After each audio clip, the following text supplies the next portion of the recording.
SM live. পটল কিনতে এসছি, পটল কত? 40 টাকা কেজি। তা 1.5 কেজি নিচে একটু কম করে নেন, 1.5 কেজি 50 টাকা নেন। মাথা খারাপ হয়েছে, 38 টাকা কেনা। কত কেনা? মানে এমন জায়গায় গুল ব্রেক মারবে ও সরানোর কোনো লাইন নেই। 38 টাকা করে কেনা দাম। তা 38 টাকা যদি কেনা দাম হয়, তা 2 টাকা যদি লাভ না হয়, আবার কিছু নষ্ট হবে, রস মরবে। অ্যাকচুয়াল পটলটা কেনা ছিল কিন্তু 25 টাকা। কত কেনা ছিল? আচ্ছা বললেন 38 টাকা কেনা, এই বেশিটা বললেন কেন? লাভটা যেন বেশি হয়। মদিনাবাসী ভিজে মাল তলায়, শুকনো মাল উপরে দিয়ে মাল বিক্রি করছেন, লাভটা যাতে বেশি হয়। আর আমি গম জব না, আমি শাড়ি বিক্রি করি, লুঙ্গি বিক্রি করি, পটল বিক্রি করি, কাঁকরোল বিক্রি করি, ঝাল পেঁয়াজ আদা রসুন বিক্রি করি। হয়তো উপরে একরকম তলায় একরকম দেই না, তবে কেনা দাম 10 টাকা হলে 17 টাকা ধরি। উদ্দেশ্য একই তো, হ্যাঁ না বলেন না? নবী বলেছেন ওই মদিনাবাসীর সামনে দাঁড়িয়ে, মান গস্সা ফালাইসা মিন্না, যে কাউকে ধোঁকা দেয় সে মুহাম্মদ রাসূলুল্লাহর উম্মত না। শুনছেন না? মনোযোগী হচ্ছেন? যে কাউকে ধোঁকা দেয় সে নবী মুহাম্মদ রাসূলুল্লাহর উম্মত না। এই লোকটাকে খারাপ বলেন আপনি? ধোঁকাবাজ আমার উম্মত হবে না। আর এই যুগে দেখি তারাই মুহাম্মদুর রাসূলুল্লাহর বিরুদ্ধে আঙুল তোলে, যাদের কাছে যত বড় আসামি তত বড় পদ। ভুল বলছি নাকি? ভুল বলছি নাকি? হ্যাঁ, মাঝখানে বিরাট হই হই রই রই হলো, আমরাও একটু চিল্লাচিল্লি করলাম। কি করবো? চিমটি কাটলে জ্বালা করবে, একটু উড়ি উড়ি তো করতেই হবে। তা আমি বলছিলাম, খোলা মনেই বলছিলাম, দেখো এই নবীন নেই, অমুক মহারাজ সাহেব এই বলেছ না, হয়তো সামনের বিধানসভায় টিকিট হইল কি পাবে, লোকসভায় টিকিট হইল কি পাবে। এরকম হয় না? হয় না? মার্কা মারা আসামি তারাই তো বড় বড় পদ দখল করে। নাম বলছি না, তবে যার ঘা থাকবে তার জ্বালা করবে। মার্কা মারা আসামি যে যত বড় আসামি, তার আসন তত প্রমোশন হচ্ছে, প্রমোশন হচ্ছে। মুহাম্মদুর রাসূলুল্লাহ বলছেন, খুনি আসামি, সন্ত্রাসী, দেশদ্রোহী, কাউকে হত্যাকারী, দাঙ্গাবাজ তো দূরের কথা, যে কাউকে ধোঁকা দেবে সে আমার দলের লোক না। একটু সুবহানাল্লাহ বলবেন না? একটু মহব্বতে বলেন না সুবহানাল্লাহ। আমরা এর থেকে তো শিক্ষা নিতে হবে। মুহাম্মদ রাসূলুল্লাহর আদর্শ যদি হয় এই যে ধোঁকা দেয় কাউকে আমি তার, সে আমার উম্মত না। বাবা, এই বাজারে অমুসলিম দোকানদার যারা, তাদের ব্যাপারে আমার কোনো বক্তব্য নেই, কিন্তু মুসলমান দোকানদার যারা, তাদের ব্যাপারে আমার বক্তব্য এটা থাকবেই। আপনি মালটা 40 টাকায় বিক্রি করেন, তবে কেনা দাম আপনার বলার দরকার নেই, এটা গোপন রেখে দেন। যে দেখেন আমি ফ্রি এনেছি, আমি ফ্রি দিয়েছে লোক আমার, আমি 40 টাকা নিতে বিক্রি করব। মিথ্যে কথা এটা? একটু কথা বলেন না। যদি আপনি কাউকে ধোঁকা দিয়ে ব্ল্যাকমেল করে 39.5 টাকা কিনে 40 টাকা বিক্রি করছি, এভাবে যদি বলেন, নবীর হাদিস অনুযায়ী আপনি মুসলমান হতে পারেন সমাজের মানুষের কাছে, কিন্তু মুহাম্মদ রাসূলুল্লাহ আপনাকে উম্মত বলে মেনে নেবেন না। কথা ঠিক বলছি না ভুল বলছি বাবা? কতই কিনেছি, হ্যাঁ, খুব যদি পেরাপেরি হয়, হ্যাঁ, নিজের লোক, বন্ধুর লোক, পাড়ার লোক, বাড়ির পাশের লোক, এই দেখো আমি 25 টাকায় কিনেছি, কিন্তু কাঁচামাল 10 কেজি কিনলে 1 কেজি এদিক ওদিক বাদ যায়, যায় না? যায় না? ওর থেকে 500 গ্রাম শুকিয়ে যায়। সুতরাং 25 টাকা কিনলেও আমার প্রায় 30 পড়ে যায়। 10 টাকা লাভ না দিলে আমি মাল বিক্রি করব না। হালাল হবে না হারাম হবে? কথা বলেন, হালাল হবে না হারাম হবে? হালাল হবে। হালাল হবে শুধু না, নবী বলেছেন সৎ ব্যবসায়ীদের, নবীদের সৎ ব্যবসায়ী যারা, যারা দ্বীনের পথে থেকে সততার সঙ্গে ব্যবসা করবে, আল্লাহ নবীদের সঙ্গে সৎ ব্যবসায়ীদের হাসর হবে। একটু মহব্বত করে বলেন সুবহানাল্লাহ। কিছু মনে নিলে হবে না বাবা। এখন আমি মোহাম্মদ অমুক পকেট মার বাজে উঠেছি, মানে এ ধর্মে আসি, মোহাম্মদ অমুক এই বাসে উঠে এখন এই বেগুন কটা রাখেন, বক্তব্যটাই আমার শেষ, বুঝলেন? সেই জন্য মুখ মারার জন্য বলছি। ওই বেগুন কটা রাখেন দিন, 10 কেজি দিলাম কাকে? কাকার কাছে। কাকা কাকা দাদা আমরা সবাই একসঙ্গে মিলেমিশে বাস করি। এই 10 কেজি বেগুন আছে, আর 200 গ্রাম বেশি আছে। কাকা বিরাট বিশ্বাস করে নিলেন, 10 কেজি বেগুনের দাম দিয়ে দিলেন। সন্দেহ হয়েছে, তাই তো, যে 10 কেজি কম হবে মনে হচ্ছে, একটু কম হবে মনে হচ্ছে। ওজন করে দেখলেন 9 কেজি হয়েছে। কতটা হয়েছে? কতটা হয়েছে? 9 কেজি হয়েছে। আমার কারণে ইসলাম, আমার কারণে মুহাম্মদ রাসূলুল্লাহ, কথা শুনবেন না? একটু কথা বলেন না বাবা, কথা শুনবেন তো? বাজারে দাঁড়িয়ে পথ চলতি মানুষেরা দাঁড়িয়ে গেছেন। কি ব্যাপার? 10 কাঠা জমির ভুই মানে ধান রুয়ে দিয়েছেন। সে একদম স্যাম্পলধারী লোক। যারা কর্মচারী ওদের সন্দেহ হয়েছে, বলছে এ তো বেশি হবে মনে হচ্ছে জমি। জমি মেপে দেখ 12 কাঠা হয়েছে।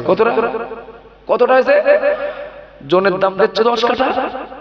মানে চাচা তুই 12 কাঠা হচ্ছে যে মেপে দেখলে, মানে আমার জমি আমি জানবো না, তোমরা জানবা। দলিল আমার কাছে, রেকর্ড আমার কাছে, পর্চা আমার কাছে, 10 কাঠা উল্লেখ আছে হতে না। বিশ্বাস করেন, আমরা কাঠি মেপে দেখেছি 12 কাঠা হয়েছে। শুনছেন না? মনোযোগী হচ্ছেন? 12 কাঠা হয়েছে। তাহলে আমাদের 2 কাঠার দাম দেন না, আমরা গরিব মানুষ, কষ্ট করে এই কাদা পানি মেখে ধানগুলো রুয়েছি। এ লোক তো দেবে না, কেননা ও লোকের দলিল আছে 10 কাঠা জমি। ঠান্ডা মাথায় ভেবে বলবেন, এই ধান রোয়া মানুষদের ভিতরে 2 জন মুসলমান থাকতে পারেন না? পারেন না? একটু কথা বলেন, পারেন তো? পারেন। তিনি হয়তো তার 50 টাকা ভাগে বেশি পাওয়ার জন্য গন্ডগোল করবেন না, ঝামেলা করবেন না, হয়তো অশান্তি করবেন না, কিন্তু তার মাথায় 2টো জিনিস ঢুকবে। 2টো জিনিস। একটা হলো, সত্যি যদি দলিল 10 কাঠার হয়, মেপে দেখছি 12 কাঠা, তাহলে ও লোক 2 কাঠা আল ঢেলে বাড়িয়েছে। কথা বলেন না? 2 কাঠা আল ঢেলে বাড়িয়েছে। আর যদি ও লোক জনের দাম কম দেওয়ার জন্য মিথ্যা বলে, তাহলে 12 কাঠা জমি আমাদের 200 টাকা কম দেওয়ার জন্য মিথ্যা কথা বলে 10 কাঠা বলেছে। এই মুসলমানদের প্রতি ভক্তি, সম্মান, শ্রদ্ধা থাকবে বাবা? আমি বলবো, ও কাকা, ও দাদা, কি ও আমার প্রতিবেশী, খবরদার কোন পকেট মার্কে দিয়ে যেন বাসের বিচার করবেন না। কোন পকেট মার্কে দিয়ে সেই বাসের যাত্রীদের বিচার করবেন না। কোন পকেট মার্কে দিয়ে আপনি যেন বাস কোম্পানি বিচার করবেন না। কোন পকেট মারের কারণে আপনি যেন ড্রাইভারের জামার কলার ধরবেন না। পকেট মার উঠতে পারে, পকেট মারতে পারে, তাই তো লিখেই দেওয়া আছে, পকেট মার হইতে সাবধান, সাবধান সতর্ক আপনি হন। আমার কথা খারাপ লাগছে নাকি বাবা? সাবধান সতর্ক আপনি হন। সাধারণ মানুষ তো দূরের কথা, ইউটিউব খুললে যে তরজা শুরু হয়েছে, কদিন করে বন্ধ থাকে? কদিন করে বন্ধ থাকে? একটু থমথমা খাওয়ার মতো হয়, আবার কারোর জেগে ওঠে, তাই তো। তার মানে কারোর মদে নেশা হয়, কারোর বিড়িতে নেশা হয়, কারোর গাঁজায় নেশা হয়, আর কারোর পরিবেশ উত্তপ্ত থাকলে নেশা হয়। ভুল বলছি নাকি? এমন কমিটির সদস্যবৃন্দ, মহিত সাহেবের পরে যিনি বক্তৃতা দেবেন তাকে এখানে পাঠিয়ে দিন। পরিবেশ শান্ত থাকলে তাদের অস্বস্তি হয়, কানে পিঁপড়ে দেওয়ার মতো হয়, আশঙ্কা, অপ্রাসঙ্গিক, অযৌক্তিক এমন কিছু কথা। এখন আমি বললাম, এখান থেকে আমি বলবো, এখন আমি যার বিরুদ্ধে বলেছি আর এক স্টেজে সে আমার ধলাই করবে না? করবে না? এই সুযোগে কিছু সাধারণ মানুষ যারা চায়ের দোকানে ঠ্যাঙের উপরে ঠ্যাং তুলে দিয়ে এক হাতে চা আর এক হাতে বিড়ি আর চোখটা টিভির দিকে থাকে, যাদের এই সুযোগে ওরা বলে, দেখেছো আমি নামাজ কেন পড়ি না? ওই জন্য আমি নামাজ পড়ি না। তোমরা আগে ঠিক হও, তারপর আমি ভাববো, তারপর আমি সিদ্ধান্ত করব। এ হুজুর বলে ও হুজুর কাফের, ও হুজুর বলে ও হুজুর জাহান্নামে যাবে। তো তোমাদের কথা শুনে যে নামাজটা পড়বো, তো তোমরাই তো একে অপরের কাফের বলো, তো তোমরা আগে ঠিক হও, তারপর তোমাদের কথা শুনবো। ভুল বলছি নাকি বাবা?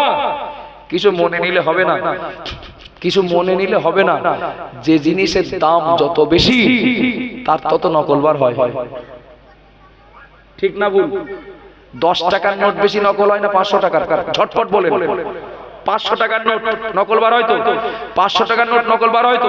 নবী বলেছেন আমার উম্মতের ভিতরে আলেম যারা, ওরা আমার ওয়ারিস।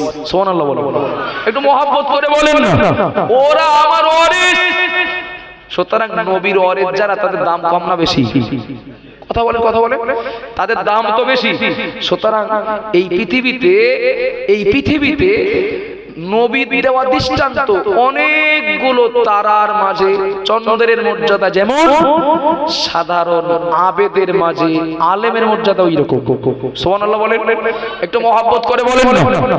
সুতরাং এটা যেহেতু বিরাট দামি 500 টাকার নোট, এখানে আপনি জাল পেতে পারেন, কিন্তু তাই বলে জাল টাকা যদি আপনার হাতে পড়ে, আপনি যেন অরিজিনাল টাকাটা ছেড়ে দেবেন না।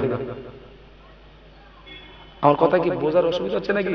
5টা নোটের ভিতরে জাল ঢুকেছে, তো একটা জাল পেয়ে গেছি, তার মানে 5টা সব একেবারে যেন আপনি ছিঁড়ে দেবেন না। আমি বলছি আপনি যাকে দেখছেন আপনার মতের সঙ্গে, আপনার সিদ্ধান্তের সঙ্গে, আপনার চিন্তা ভাবনার সাথে, কোরআন সুন্নাহর সাথে, মুজাদ্দিদুল জামাত দাদা হুজুর পীর কেবলা রাহমাতুল্লাহ আলাইহির সঙ্গে এবং তার প্রধান খলিফা আল্লামা হুজুরের লিখিত কিতাবের সঙ্গে তার চলাফেরা, তার কথাবার্তা, তার চিন্তা ভাবনা মিল হচ্ছে না।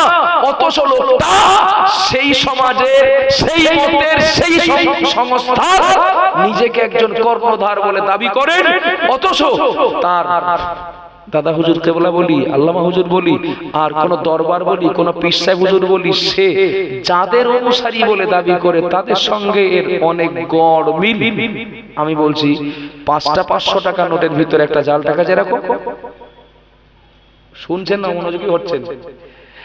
ঠিক এইরকম 10 জনের ভিতরে আমি হুজুরটা ওই রকম জাল হুজুর মনে করেন, তাই বলে হুজুরের উপরে রাগ করে আমি ওই জন্য নামাজ পড়ি নাই, সিদ্ধান্ত নেবেন না। কথা বোঝা যাচ্ছে বাবা? দিন যত যাবে ফিতনা বাড়বে, যত দিন যাবে ফিতনা বাড়বে। আপনার জায়গা আপনি ঠিক করে নেন, আমার জায়গা আমি ঠিক করে নেই, জীবনেও ফিতনা যাবে না, দিন যাবে বাড়বে। কিন্তু আমি যখন রাস্তার মোড়ে দাঁড়িয়ে থাকি, আমি কলকাতায় যাব, বাসটার দিকে তাকিয়ে থাকি, এত নাম্বার বাস ধর্মতলায় যাবে, এ রাস্তা দিয়ে সারাদিন গাড়ি গেল, আমি উঠবো না যত সময় আমার নাম্বারের গাড়ি না আসবে। ভুল বলছি নাকি বাবা? ফিতনা বাড়বে, কিন্তু বিভ্রান্তির জায়গা নেই যদি আমি আমার জায়গাটাকে, লক্ষ্যটাকে ঠিক রেখে দেই। আর একদম পারবো না, সময় অনেক পার করে ফেলেছি। আমার ভাই শামীম উসমান, আমার অত্যন্ত, শামীম আক্তার ভাই আমার অত্যন্ত প্রিয় ভাই, আমার অত্যন্ত প্রিয় ভাই শামীম আক্তার সাহেব, এবং সুন্দর ওয়াজিব এই এসেছেন তো কই? ও শামীম ভাই, ও বাচ্চাটার দায়িত্ব একজন নিয়েছেন, একজন সাহাবা বলেন হুজুর বাচ্চাটার দায়িত্ব আমি গ্রহণ করলাম। নবী তখন অর্ডার করলেন ওরে হত্যা করো, তখন হত্যা করা হয়। শোনেন, আসলে টাইম শর্ট আর বলার বিষয় অনেক, যার জন্য একটু ছেড়ে যেতে পারে। আগামী 1লা দোসরা অগ্রহণ অল ইন্ডিয়া সুন্নাতুল জামাত সংগঠন পরিচালিত মাদ্রাসাগুলোর মধ্যে দক্ষিণ 24 পরগনার জীবনতলা আমিনিয়া মাদ্রাসাতুল বানাত, দক্ষিণ 24 পরগনার ভিতরে নারী শিক্ষার সর্ববৃহৎ প্রতিষ্ঠান টাইটেল মাদ্রাসা জীবনতলা আমিনিয়া মাদ্রাসাতুল বানাতের ইসালের সওয়াব 1লা দোসরা অগ্রহণ। আগামী 3রা 4টা অগ্রহণ চিশতিয়া মাদ্রাসাতুল বানাতের ইসালের সওয়াব। আগামী 10ই অগ্রহণ বইকারা মাদ্রাসার ইসালের সওয়াব। আগামী 19 এবং 20 অগ্রহণ, অগ্রহণের 19 এবং 20 আমার দায়িত্বে চলে সংগঠন পরিচালিত মাদ্রাসা বালতি সিদ্দিকিয়া আমিনিয়া মাদ্রাসা রিসালের সওয়াব। আগে পরে অনেক কাছে সব মনে নেই এখন, আমার ক্ষমা করবেন। ওয়া আলাইনা ইল্লাল বালাগ। দুরূদ শরীফ আল্লাহুম্মা সাল্লি আলা